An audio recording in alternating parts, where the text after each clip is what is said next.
기자들의 질문에 답변하는 형식으로 2020년 국정을 어떻게 이끌어갈 것인지 자세히 밝혔습니다. 회견 내용을 살펴보고 평가하는 시간을 갖겠습니다. 인천대 정치외교학과 이준환 교수, 한겨레 정치팀 이완 기자 나오셨습니다. 두 분 안녕하세요. 안녕하세요. 예, 이준환 교수님, 우선 오늘 기자회견 전체적으로 좀 어떻게 보셨는지 총평 부탁드립니다. 저는 굉장히 좀 무난했고, 좋게 표현하면 무난했고, 또 어떻게 좀 박하게 얘기하면 좀 밋밋했다 그럴까요? 그렇게 진행된 이 기자회견이라고 생각을 했고요. 대통령은 이제 뭐 질문이 좀 날카로워질거나 분위기가 좀 굳어지는 것에 대비해서인지 좀 우스갯소리를 좀 많이 하고 기자들의 반응, 웃음 이렇게 좀 유도를 해가면서 자신이 하고 싶은 얘기를 아주 좀 무난하게 좀 살살 부드러운 방향으로 할 얘기는 다 하지 않았는가 그런 생각이 좀 들었고, 기자들도 상당히 전문적인 질문들을 좀 많이 한 것 같아요. 몇 가지는 좀 아쉬운 점도 있지만, 그래서 이 첫 번째로 이 좀 무난한 그리고 밋밋한 그런 인상이었다라고 말씀드리겠습니다. 네, 이완 기자, 청와대 내부 분위기, 뭐 자체 평가 같은 건 어떻습니까? 청와대 내부적으로는 성공적이었다는 평가가 많습니다. 문재인 대통령이 이 기자회견을 위해서 며칠간 준비를 많이 했거든요. 네. 그래서 여러 쏟아지는 질문에 대해서 답변을 잘 했다고 평가하고 있고요. 춘추관에서도 날카로운 질문을 해달라 사전에 요청할 정도로 준비를 철저히 했던 것으로 보입니다. 이완 기자도 현장에 있었는데 왜 질문 기회를 못 얻으셨어요? 제가 그 네 번째 줄에 앉아 있었는데요. 주로 앞줄에 있는 기자들을 많이 지목을 하시더라고요. 그래서 사실 24명의 그 기자가 질문 기회를 얻는 동안 저도 매번 손을 들었지만 아쉽게도 기회를 못 얻어서 다음엔 좀 더 앞줄에 앉거나 키를 키우거나 해야 될 것 같습니다. 알겠습니다. 자, 이런 형식의 기자회견을 뭐 타운홀 형식이다 이런 말도 하는데요. 2018년부터 이런 형식으로 바꿔서 하고 있는 걸로 알고 있습니다. 올해 기자회견에 어떤 특별히 달라진 점이 있었을까요? 작년하고 달라진 점은 그 작년에는 신년사를 발표하고 이어서 기자회견으로 갔거든요. 근데 올해는 신년사를 지난주에 했고 기자회견을 별도로 진행했습니다. 그러면서 작년보다 더 많은 시간을 질의응답에 할애할 수 있도록 했고요. 아무래도 신년사가 작년에 그 질의응답에 묻히다 보니까 그 나름대로 분리해서 메시지를 여러 번 나갈 수 있게 만든 것으로 보입니다. 네, 기자들이 한 200명 정도 참석한 걸로 알고 있는데요. 그 참석한 기자들은 뭐 신청을 받았습니까? 어떤 기준으로 선발했나요? 청와대 출입 기자라면 누구나 신청할 수 있었고요. 사전에 신청한 기자들은 뭐 어느 회사든 몇 명에 상관없이 들어갈 수 있었습니다. 자리 배치도 그 도착한 순서대로 자기가 원하는 곳에 원하는 곳은 아니죠. 비어 있는 곳에 앉을 수 있도록 했고요. 그래서 사실 예전에는 기자들끼리 이제 뭐 각본을 짜는 거 아니냐, 시나리오가 있는 거 아닌가 이런 말들이 많았었는데요. 작년과 마찬가지로 올해도 기자들끼리 뭐 사전에 질문을 공유한다거나 아니면 대통령에게 먼저 질문지를 전달한다거나 그런 일은 없었습니다. 좀 일찍 온 기자들은 그럼 앞줄에 앉은 걸로 봐야 되는 거예요? 사실 일찍 왔다는 것도 좀 다른데요. 네. 청와대 내에서 이제 보안 검색을 마치고 이제 같이 버스를 타고 이동하는데. 그렇군요. 네, 마침 제가 버스를 탈 때 순서상 제일 뒷자리에 앉게 됐습니다. 네. 그래서 앞자리에 앉는 기자가 먼저 내리다 보니 그 기자들이 좀 더 앞에 앉는 효과를 가져가게 됐죠. 알겠습니다. 자, 문 대통령 이제 취임한 지 굉장히 오래됐죠. 한 30개월 지난 것 같은데 오늘이 네 번째 신년 기자회견, 100일 기자회견 포함해서 네 번째 기자회견이었습니다. 오늘 질문 기자회견에서도 그런 게 나왔던 것 같은데요. 문재인 대통령이 좀 기자회견을 좀 자주 했으면 좋겠다라는 기자들의 그런 바람 같은 게 있는데 이완 기자 어떻게 생각하세요? 오늘 대통령께서 그 제일 말미에 기자들하고 소통하는 기회를 더 많이 갖겠다라고 이제 마무리를 지으셨는데요. 근데 사실 말씀하신 대로 기자회견이 턱없이 부족한 거는 사실입니다. 또 문 대통령이 그 지역 행사에 가거나 아니면 기자들 앞에 서는 경우에도 따로 질의응답을 받는 경우는 없었거든요. 그렇다 보니까 기자들이 대통령에게 그 궁금한 점을 물어보는 경우가 턱없이 부족했고요. 그래서 이번에 새 기자회견뿐만 아니라 좀 더 다양한 기회를 통해서 그 현안에 대해서 물을 기회가 많으면 국민들이 대통령의 진위를 좀 더 파악하기 쉽지 않을까 이런 생각이 듭니다. 이준환 교수님 네. 어떻습니까? 그 미국의 이제 트럼프 대통령 보면 트윗도 많이 날리고요.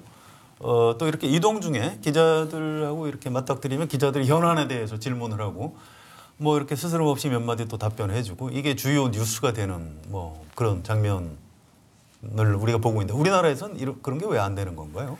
글쎄요, 뭐 대통령은 문화라고 그럴까요?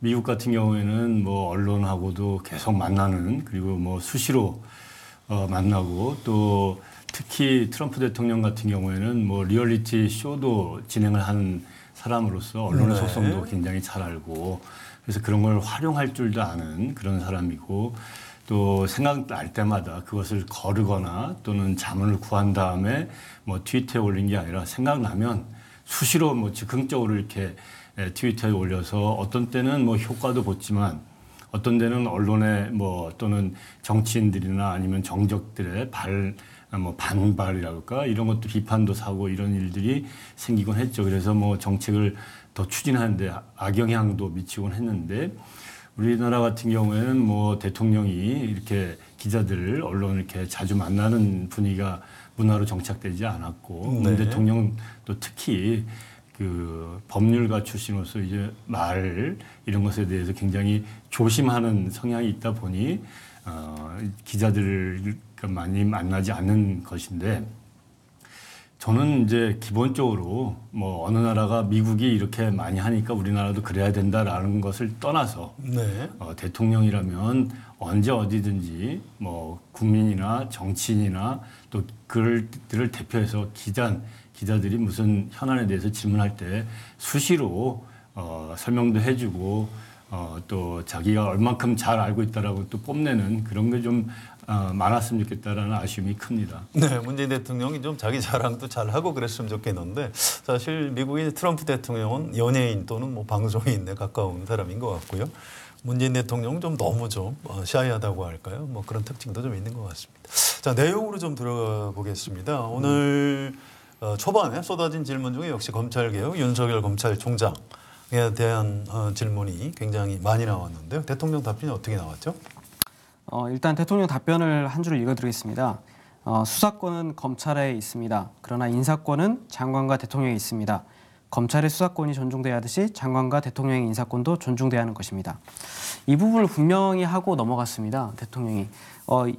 대통령이 최근에 검찰 인사에 대해서 분명히 이 권한은 법무부 장관과 대통령에 있다. 이거에 대해서 검찰에 조직적으로 반발할 수는 없다라는 걸 분명히 했고요. 특히 그 법무부 장관이 먼저 인사안을 보여줘야 한다고 주장하는 거나 아니면 어느 제3의 장소에서 검찰총장과 법무부 장관이 만나서 협의를 해야 된다. 이 부분은 인사 프로세스에 역행한다는 점도 명확하게 설명을 했습니다. 문 대통령의 생각은 예전에는 서로 편하게 또는 밀실에서 그렇게 얘기할 수 있었지만 지금 같은 경우에는 투명하게 이루어져야 된다. 이런 걸 분명히 설명을 했고요.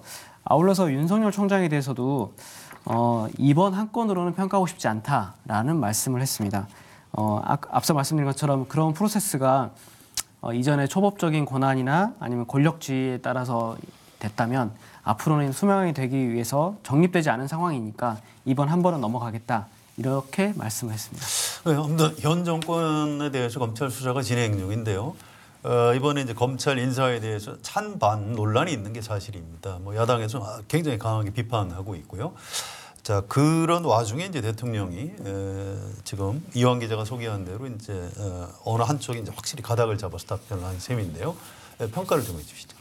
참 저는 이게 어려운 문제고 어떻게 보면 대통령이 이 검찰 인사의 인사권자가 대통령이다, 장관이다 이런 말을 하게 된 환경 자체가 어떻게 보면 굉장히 옹색해졌고 처량하다라는 생각도 들어요. 예. 그리고 또 이게 원론적으로 이제 법 조항을 봐도 대통령이 인사를 하는 것이 맞는 거고 합법적인 건데 대통령이 이제 권한이 너무 강하게 집중돼 있다 보니까 인사권을 좀 제약하자라고 하는 게 우리 개헌 논의할 때마다 제기됐었던 문제 아닙니까? 그렇죠. 그런데 이것을 두고 또 검찰 또는 검찰 내부, 외부 또 야당에서 이거를 검찰총장과 협의를 안 했다, 의견을 안 들었다, 이게 이 법을 안 지킨 거 아니냐라고 하는 얘기가 나오는데 사실 그것도 따지고 보면 이 검찰에 대한 그 통제가 안 되는 견제가 없는 권력을 이렇게 주라고 하는 것까지 되기 때문에 이런 것은 사실 국민도 받아들이기가 좀 어려울 것 같습니다. 이게 이제 단기적으로 보면 이 대통령이 이런 발언을 직접 하는 것이 굉장히 그 안 좋은 그 환경이 있다라고 하는 것을 그 반증하는 것인데 네. 이걸 보면은 참 윤석열 검찰총장 같은 경우에는 단기적으로는 굉장히 지는 그 구도에 놓여 있다. 조금 후에 이제 곧 그 2차 인사를 한다고 하지 않습니까? 그렇죠. 그때 또 제3의 장소로 인사안 다 보여주고 인사를 해라, 협의를 해라, 의견 받아라라고 할 수도 없고 만약에 그런다면 이제 항명이 되지 않겠습니까? 네. 그렇다고 처음에는 안 했는데 장관실로 가가지고 들어가면은 검찰총장이 뭐 고개 숙인 거가 되고 그래서 참 이런 것은 안 보이는 게 낫다. 이런 그 일에 지금 휘말려진 상황인 것 같고 네. 이것이 이제 대통령이 가르마를 치고 가닥을 잡아놨지만 이걸로 인해서 대통령과 검찰의 인연 뭐 이런 것이 악연으로 바뀌고 지금 뭐 제주도로 또 지방으로 뭐 좌천성 승진이라고 합니까? 이렇게 된 검사들이 나중에 뭐 특검이 될 수도 있는 거고 또 나중에 정권이 바뀐 다음에 뭐 또 등용이 될 수도 있는 거고 그런 것을 지금까지 학습을 해가지고 이렇게 또 사표도 안 내고 있는 것 같은데 이런 것들이 아무튼 검찰 개혁이라고 하는 화두로 지금 진행되는 것에서 봤을 때 굉장히 좀 불행하고 조금 안 좋은 상황으로 가는 것 같아서 저로서는 좀 씁쓸한 그런 네. 평을 하고 싶습니다. 이준환 교수님 굉장히 좀 걱정을 많이 하시는 것 같고요. 자, 윤석열 총장을 여전히 신뢰하느냐 이런 질문이 있었는데 검찰 개혁이 필요하다 이런 여론이 많다 이렇게 답변을 했고요. 검찰총장이 검찰 개혁에 좀 적극 나서달라 이렇게 주문하는 걸로 답변을 대신했습니다. 이 검찰 개혁을 검찰총장한테 주문한 문재인 대통령의 답변을 어떻게 평가하십니까? 저는 이제 그게 어떻게 보면 가이드라인이고 임무를 준 거고 검찰총장을 임명한 이후에 네. 그다음에 과제를 준 것 그리고 그걸 재정의 세 번 정의한 걸 다시 한번 한 것이다. 뭐 옛날에 검찰총장 임명할 때 우리 윤 총장 이러고 살아있는 권력도 잘 감시하라라고 했는데 그때의 감정을 지금 고스란히 유지하고 있기는 좀 어려울 것 같아요. 네. 지금 뭐 한 6개월 넘는 기간 동안 그 대통령의 핵심 지지층도 분열시켰고 지지율도 떨어뜨렸고 그리고 뭐 국론도 분열시켰고 이런 것에 대해서 대통령도 굉장히 안타까워할 것 같고요. 아무튼 검찰의 개혁을 이 조국 전 장관과 함께 이렇게 딱 둘이 앞으로 이끌고 나가기를 기대했는데 그러지 못했다라고 한번 하지 않았습니까? 그래서 남은 기간 동안에 그 책임을 검찰 개혁하는데 좀 집중해라라고 하는 메시지를 분명히 던져놓은 것 같습니다. 네, 알겠습니다. 자, 정세균 국무총리 임명 또 여야 협치에 대한 질문 답변도 있었죠. 좀 소개해 주실까요? 그에 앞서 제가 검찰 인사 관련해서 한 말씀 더 드릴까요? 좋습니다. 네. 예. 그 오늘 말씀드리면서 좀 아쉬웠던 점은 그 작년 하반기에 있었던 그 윤석열 검찰총장을 세우고 그 밑에 인사를 한 것도 사실은 조국 민정수석과 그 문재인 대통령이 있을 때 얘기거든요. 네. 그때도 이제 특수부 인사들을 주요 검찰 라인에 포진을 시켰고요. 그런데 그때 인사에 대해서는 아무런 말씀이 없으시고 그때 인사도 분명히 문재인 대통령의 인사권을 가지고 있을 때였거든요. 그래서 적폐 수사에 앞장섰던 특수부 검사들을 그때는 등용했다가 왜 이때는 교체 대상이 되었는지 이것에 대한 설명이 없이 인사권은 대통령에 있다라고 말씀하시는 부분은 좀 아쉬운 부분이 아니었나 이런 생각이 듭니다. 이완 기자가 오늘 그런 질문을 했어야 되는데 좀 아쉬움이 있네요. 알겠습니다. 여야 협치에 대한 질문과 답변 좀 소개해 주실까요? 여야 합치에 대한 질문도 나왔는데요. 대통령께서는 또 이렇게 말씀을 했습니다. 그 정세균 총리가 국회의장을 했고 늘 대화하고 타협하고 소통하는 데 역할을 많이 하시는 분이었기 때문에 역할할 수 있을 것이다 말씀하셨거든요. 네. 또 이 기자회견 뒤에 오후에 또 임명장 수여식이 있었습니다. 임명장 수여식에서도 대통령이 어떤 얘기를 했냐면 우리 국회가 그 대화하고 타협하는 부분이 있어야 되는데 싸우기만 한다. 그런데 거기에 자신의 책임도 있고 미흡한 부분이 있다라고 얘기를 했거든요. 그래서 그 부분을 채워줄 만한 인물이 정세균 총리다라고 얘기를 했습니다. 야당 인사들을 총선 이후에도 뭐 기용할 수 있다 이런 답변도 있었죠. 야당 인사들에게 그 입각을 제의할 수 있다는 뉘앙스로 말씀하셨는데요. 네. 근데 현실적으로 이전에도 제안을 했다가 받지 않은 경우가 있었다고 설명을 했습니다. 그렇죠. 특히 통합의 정치나 협치의 상징이 될 만한 분에 대한 제안도 있었는데 아무도 수락하지 않았다고 합니다. 그 이후로 지금 문재인 정부 내각에 들어가게 되면 아마 반대 진영이든 아무튼 상대 진영에서 배신자 얘기를 듣기 때문에 수락하지 않더라라는 얘기를 해서 아마 다음 총선 뒤에도 이제 다시 등용하려는 노력을 하실 것 같은데요. 네. 그때는 좀 협조가 있었으면 좋겠다라는 말씀이셨습니다. 자, 이준영 교수님, 아무튼 대통령이 야당 인사들도 내각에 뭐 기용을 한다든가 또 여야정 협의체를 만들어서 야당하고 정책 협의를 한다든가 좀 굉장히 바람직한 모습 아닌가요? 그렇죠. 그런 것들을 사실은 국민들이 기대를 하고 그런 것들이 자주 이루어지길 소망할 겁니다. 이 장관들 입각시키는 것만 한정해서 먼저 얘기를 한다면은 네. 사실은 조각을 했을 때서부터 과감하게 다른 정당의 국회의원이나 정치인들을 등용해서 거국 내각 또는 탕평 인사를 했었다라면 하는 아쉬움이 있죠. 이에 관련해가지고 초대 정무수석한테 직접 물어볼 때가 있었는데 그때 조각을 할 때는 다른 당 또는 다른 그 계열의 정치인들을 모실 생각 자체를 안 했다라고 하는 얘기를 들었어요. 그렇군요. 조금 늦은 거죠. 지금은 청문회도 너무 강하고 지금 같은 경우는 이완 기자께서 얘기했던 것처럼 지금 만약에 입각을 하면은 이제 여기저기서 배신자라는 말까지 들을 환경이 된 상태에 모시겠다고 하면 박수를 두 손뼉에 마주쳐야지 된다라고 하셨는데 아무리 노력을 해도 지금은 좀 늦은 감이 없지 않다라는 생각을 들고 그래도 지금이라도 그 고삐를 늦추지 말고 여야정 협의체를 더 많이 가동을 하거나 또 이 기자들을 만나서 현안에 대한 설명을 해야 하는 것도 아쉽지만 이 야당 지도자들, 야당 정치인들도 더 많이 만나야 되고요. 네. 그리고 야당 의원들을, 야당 정치인들을 만나는 게 껄끄럽다고 한다면 여당 정치인들도, 여당 의원들도 좀 더 많이 만나서 의견도 교환하고 또 도움도 청하고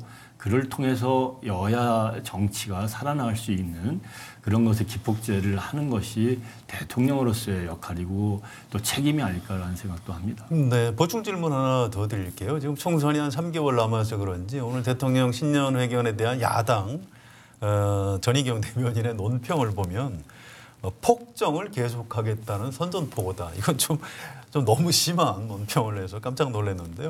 아무튼 21대 이제 국회가 구성이 되면 대통령하고 지금 야당이 또 지금처럼 관계 나쁜 상황을 이어갈 수는 없을 것 같고요.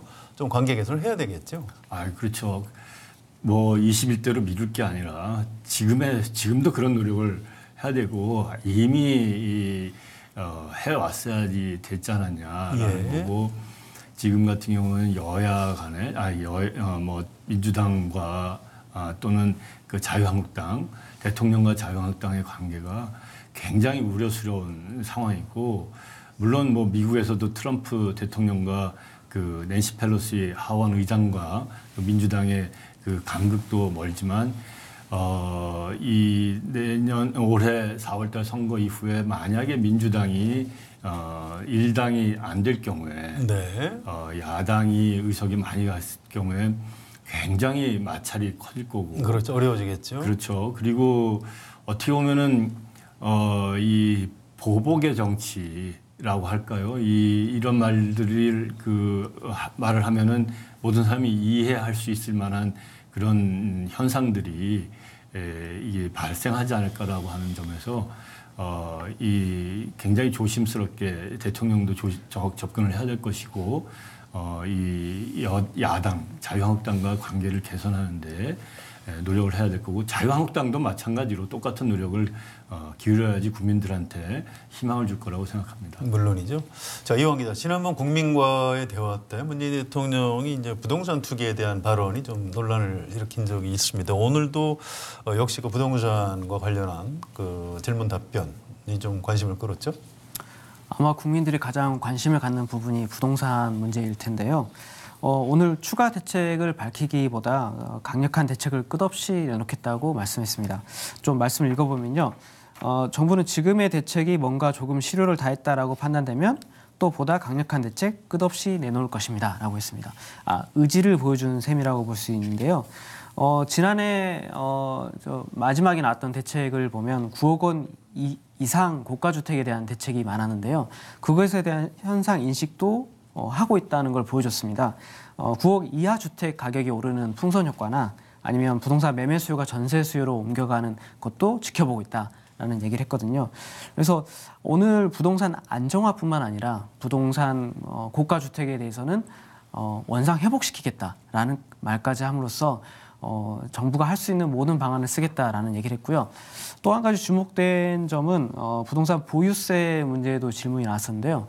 장기적으로는 보유세를 인상하고 거래세는 낮춰야 된다는 방향에 대해서 말씀하셨지만 한편으로는 거래세가 그 지방 그 정부의 그 재원으로 쓰고 있기 때문에 바로바로 움직이긴 좀 힘들지 않나 이런 말씀도 하셨습니다. 자, 이런 부동산에 대한 문재인 대통령의 어떤 강력한 의지, 교수님 어떻게 평가하세요? 오늘도 강력한 의지를 그리고 두 번, 세 번 반복해가지고 그걸 표명했다는 것 자체는 굉장히 심각하게 이 부동산 문제를 바라보고 있다. 이게 반증이었고. 그렇군요. 그리고 이제 이현 기자께서 이제 지적했다시피 여러 가지 그 사후적으로 벌어질 수 있는 부작용에 대해서 그 보완을 하겠다라고 또 얘기를 했는데 다음에 만약에 후속 그 대책을 낸다면 그 이후에 발생할 수 있는 그 부작용도 미리 예견을 해서 그것까지도 좀 사전에 방지할 수 있는 그런 것까지 갖춘 정책이 좀 대책으로 나와야 될 거라고 생각하고요. 지금은 뭐 실수요자들 이런 그리고 이제 서민들이 이런 그 부동산 대책으로 인해서 피해를 좀 봤다 이런 얘기들이 나오고 있는데 아무쪼록 임기 내 부동산 가격을 잡아서 임기 이전의 원상 상태로 회복시킨다라고 할 땐 그걸로 인해서 피해를 보는 선량한 국민들이 좀 덜 생기게끔 그런 정책이 후속적으로 나오기를 한번 기대해 봅니다. 네, 오늘 기자회견에서 이제 외신 기자들한테 질문 기회를 줬더니 주로 이제 한반도, 남북 관계, 북미 관계에 대한 질문이 엄청나게 쏟아졌습니다. 이 발언이 좀 너무 많긴 한데 그중에 중요한 거 몇 가지 좀 소개해 주실까요? 오늘 기자회견 구성은 처음에 정치 사회를 하고 그다음에 인생 경제 그리고 마지막 부분이 외교 안보 부분이었습니다. 그러니까 외교 안보 부분은 주로 말씀하신 대로 외신 기자들에게 질문이 할애됐는데요. 대통령께서 말씀하시는 내용은 사실 신년사에서 밝힌 내용하고 뭐 크게 다른 부분은 없었습니다. 그때도 이제 주목할 만한 부분이었는데요. 작년에 우리가 북미 대화만 보고 있다가 교착 상태를 벗어나지 못한 것에 대한 아쉬움이 있었습니다. 그래서 올해에는 남북 관계에 있어서도 최대한 해볼 수 있는 걸 해보겠다. 북한에 대한 제재에 대해서 일부 면제나 예외 조치를 인정한다든가 이런 국제적인 지지, 접경 지역 개발이나 금강산에 대한 개별 관광 문제, 올림픽 등 그 스포츠 교류 문제 이런 것들을 추진하겠다는 말씀이 있었습니다. 네, 교수님 어떻게 평가하세요? 남북 관계가 올해 좀 진전이 있었으면 좋겠는데 좀 답답하죠? 그렇죠. 지금 그런 이완 기자께서 지금 나열했었던 여러 가지 정책들을 하겠다고 그리고 그것은 우리 정부가 할 수 있다라고 얘기를 했는데 대통령께서도 그걸 얘기했는데 그걸 하기는 쉽지는 않다. 만약에 쉬웠으면은 이미 할 수도 있었다 이렇게 생각하는 거죠. 대통령께서 또 그런 얘기를 했어요. 지금까지 할 수도 있었는데 지금까지는 안 했다. 이제 지금 이 순간부터는 해보겠다라고 하는 의견을 피력한 거죠. 지금 왜 그렇게 제가 조금 어렵다라고 생각하냐면 저 신년사가 나오자마자 그 주미 대사가 주한 미국 대사가 미국 대사 해리스 반응을 네. 했죠. 북미의 그 협상 비핵화가 보조에 맞춰서 제재가 해제돼야 된다라고 하는 그 의견을 바로 달았는데 우리 정부가 그 금강산을 중단시킨 것은 아무 뭐 미국의 단독 제재라든지 유엔 제재하고 저촉되는 게 없기 때문에 해제를 할 수가 있어요. 그리고 금강산 문제뿐만 아니라 개성공단 문제도 제재에 해당하지 않는 저촉되지 않는 범위 안에서 그걸 재개할 수 있는 방법이 있는 건데 지금까지 그거를 시도를 안 한 것은 북한과 미국과 북한이 딜을 해서 그것을 푼다면 굉장히 빠른 속도로 해결해 나갈 수 있으리라 기대를 하고 미국하고의 동맹, 한미 동맹을 보조를 맞추기 위해서 그런 것을 시도를 안 하고 밀어놨었던 거죠. 그런데 지금은 지난해 말까지 그것이 이제 해결이 안 되는 걸로 끝나지 않았습니까? 이제는 그래서 북한에 대한 유엔 제재라든지 미국의 단독 제재를 저촉되지 않는 범위에서 그걸 풀겠다라고 시도를 하겠다라고 하는 입장을 밝힌 건데 아직도 뭐 미국이 그런 것을 뭐 쉽게 용인하지는 않을 거고 다만 이제 대선 정국으로 가기 때문에 이 한반도 문제에 대해서 신경을 조금 덜 쓸 수 있는 환경이라 좀 이제 주도적으로 의지를 가지고 한다면 좀 가능성은 좀 생기지 않을까.